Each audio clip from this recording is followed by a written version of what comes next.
Hello, today I'm going to do a review of Rudyard Kipling's Just So stories. This is a short story collection and it's about how animals got certain things. So how the elephant got his trunk, the camel was born without a hump, what did he do wrong to get his hump, and various things like that. I have filmed me summarizing each of these and giving my opinions on them straight after I read them, so you got fresh reviews which I'll pop in here.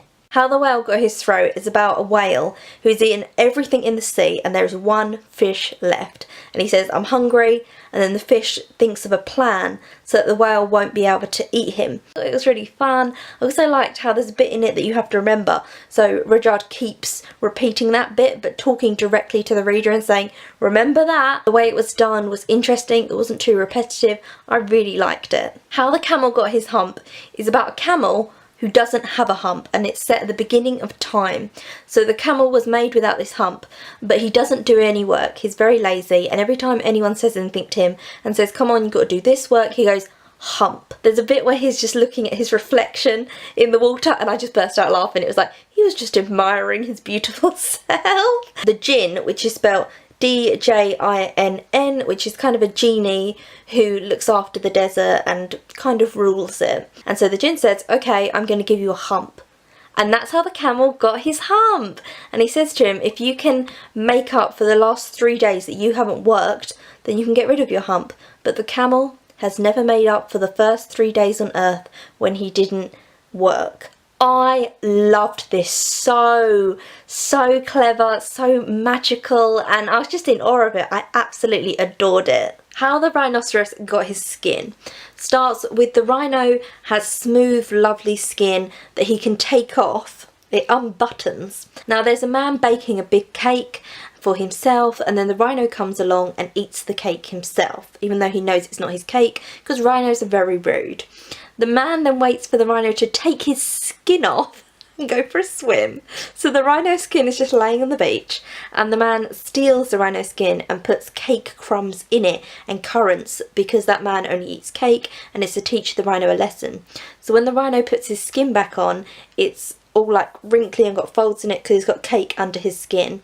And that's why rhinos have wrinkly skin. This book is mental and I love it. How the Leopard Got His Spots is set at the beginning of time. There is a leopard and there's an Ethiopian, and they are both a yellowish colour. So they're trying to hunt the other animals to eat them, but the other animals are camouflaging themselves, like the giraffe and the zebra. So they decide that they are shining out too much and they need to camouflage themselves. And so the Ethiopian turns himself black, and let me say, this book came out in 1902, so the N word is used, and the leopard doesn't really know what to camouflage himself is. So the Ethiopian says, why don't I put spots on you? I'll use my fingertips to put black spots on you, and then in the end they're camouflaged into their surroundings. I didn't really like this one as much, and I don't know if it's maybe the N word was a bit jarring. Obviously I understand it's the time, it was set and everything like that, but I didn't think it was as charming as the other ones. The Elephant's Child is really about how the elephants got their trunks. So it's set at the beginning of time and elephants don't have trunks. And there's a little elephant who loves asking questions and everyone spanks him all the time because he asks questions. And then he says, what does the crocodile eat? And they all start spanking him all over again for his curiosity. So he goes on the hunt for a crocodile. And he meets a crocodile and he meets a snake, and the snake spanks him and says, like, don't ask about the crocodile. And so he stumbles across a crocodile and the crocodile grabs his non-nose, it's a tiny little nose, and stretches it out and says, I'm going to eat you. So the snake helps the elephant get away from the crocodile, and then he's left with this big long trunk. And he's upset, and then he grabs some fruit with it and he bats a fly away, and the snake says, look, like, this trunk is a great thing for you, don't be upset. And I loved the snake in it. And he was like, what you can do now is you can spank everyone that ever spanked you. Would you like that? And so the baby elephant's like, yes, I would. And he goes back to his family and he spanks them off and starts just beating his whole family up. And it says that he spanks them for quite a long time. So he starts battering them all. So all the elephants decide to go to the crocodile and get the crocodile to stretch out their noses as well. And then they all decided to not spank each other anymore.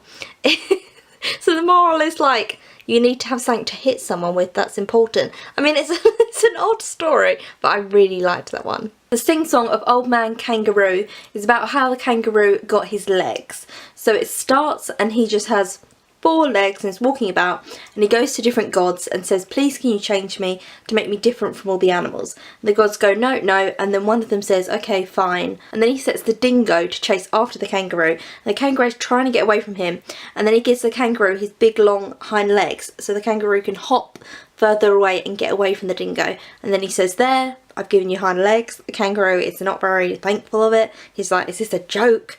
And that's the end of the story. I didn't really like that one. It's not my favourite. The beginning of the Armadillos is how the Armadillos came to be. So there's a young leopard and he sees a hedgehog and a tortoise, and he can't remember what he's supposed to do to capture both animal. And so these two just outwit him, and he's very young and they're just confusing him the whole time.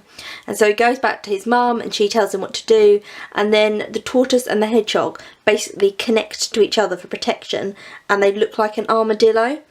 I thought this one was alright. I thought it was a little bit repetitive how it was like, and they tried this and they tried that. This definitely isn't my favourite. This is probably my least favourite so far. How the first letter was written is about a little girl called Taffy who goes off fishing with her dad, and they're using spears, and his spear breaks. And so while he's fixing it, a man comes across who doesn't speak the same language as them, and she wants the man to go back to their house and get a spear. She decides to draw this man a picture because they can't speak the same language. He takes it back to her mum, and her mum goes mental, and they take this man prisoner, and they think this man has like killed her dad and captured her or something because of the picture she has drawn.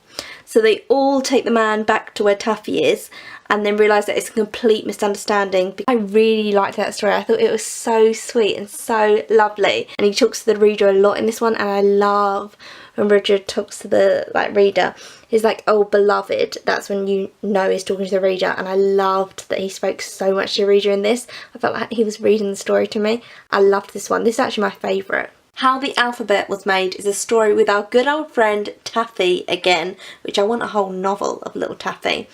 And she's sitting with her dad and they're coming up with an alphabet. Basically he's making sounds and she's drawing the sounds. So he goes O, and she's like O, like an egg, and then she's putting it to objects, and I can't really explain it, but I'll show you it. So it's a very visual story, as you can see here. It's just such a genius, clever story. It's really difficult to kind of tell you what it is, but it's just fantastic. If you've read it, you'll know what I mean. It's so clever. I love it. The Crab That Played with the Sea is about this great magician, aka God, who is telling all the animals what to do and is saying, cow, play it being a cow, and it goes on like that. And then he gets distracted and starts talking to Adam, as in Adam and Eve, and Adam has brought his child, which is a little girl, with him, and the crab scuttles off and decides he's going to do what he wants. And the moral of the story is kind of God punishes the crab and says you can't do whatever you want, everyone has their place, you have to just do what a crab does, and you can't have all the skills that you want. It's kind of like a sad story. I didn't really like it that much. I thought it was a little bit long-winded. The Cat That Walked by Himself is about how cats came to be the way they are. So there's a man and a woman, and everything's wild apart from the woman. And the woman tames the man and then she tames the horse so the man can ride the horse, the dog so they can hunt with the dog, and the cow so they can get some milk. And there's this cat that's always like, I walk alone, but I really want to come and sit by your fire. But the cat has no use for them. So the woman makes a deal with the cat and says, if I compliment you, then you get to sit by the fire, and if I compliment you twice, you get to stay, and all this different stuff. And so the cat's like, fine, and she's like, I don't see any need that I would compliment you because you're not of any need to me. So the cat is cunning, and I loved it. It's kind of how the cat kind of tricks the woman into complimenting him, and then he gets to stay, and then the man says, you got to make a deal with me, and then he makes a deal with the dog as well. And I really loved The Cat That Walked Alone. I think it's just such a lovely, cosy story. And the last story in my collection of Just So Stories is The Butterfly That Stamped. So it's about a king who has many wives, and he argues with all of them except for one. And the one wife is very beautiful, and she says, you know, you need to show your power over your other wives, they're walking all over you. You are a powerful, magical king. Why don't you do something? And he's just afraid to stand up for himself. So one day he's in the garden and there's a husband and wife butterfly It's mental. The husband says, I'm gonna stamp if you don't stop arguing with me and don't like obey me, and I'm gonna make the palace disappear. And then the king says pulls the male butterfly aside and says, why did you say that to your wife? You don't have that power. And he's like, well, I'm just trying to control her. I'm trying to kind of make her afraid so that she will stop arguing with me. And the king's like, that's a genius idea. So he uses his magic to say to the butterfly, why don't we trick the woman into, you know, making the palace disappear? And so they come up with that plan with the gods. But his beautiful wife pulls the female butterfly aside and says, are you really scared that he's gonna stamp and that palace is gonna disappear? And the female butterfly says, no. And it's men. It's such a funny, weird conversation with a butterfly. The beautiful queen says, okay, why don't you get him to stamp? We both know he's not going to do it. The queen knows everything that's going to happen. So the butterfly, the female one says stamp, the male one stamps, and the palace disappears because he's done a deal with the king, and the king has got in touch with the gods. So the female butterfly is in awe, and all the other wives come out for the king and say, what on earth happened here? And get told of what happened, and that he did it for a male butterfly because the male butterfly's wife was misbehaving. So all the other queens are scared of the king now. So the king has got his way, and his wives are finally listening to him and not being horrid to each other. But the moral of the story is that it was actually the beautiful queen. It was her whole idea. And the king goes, oh wow, how clever you are, when she tells him that she actually spoke to the female butterfly. So everyone thinks the king has done it and that he has sorted out his wives and has it all under control. But really, it's a good woman. It's the queen who was in charge of the whole thing. I really liked it. I really loved this book. I thought it was beautiful. I thought it was magical, enchanting. I was smiling the whole way through. As you saw in the reviews, I didn't like all of them, but I thought pretty much all of them were good. So now talking about, should modern children read these? Because there are a lot of, you know, classic literature that when you put it into modern day children, it's very culturally different, and you have to point that out to the child. So there are only, I would say, 2 stories. There is How the Elephant Got His Trunk, is all about you need something to hit people with.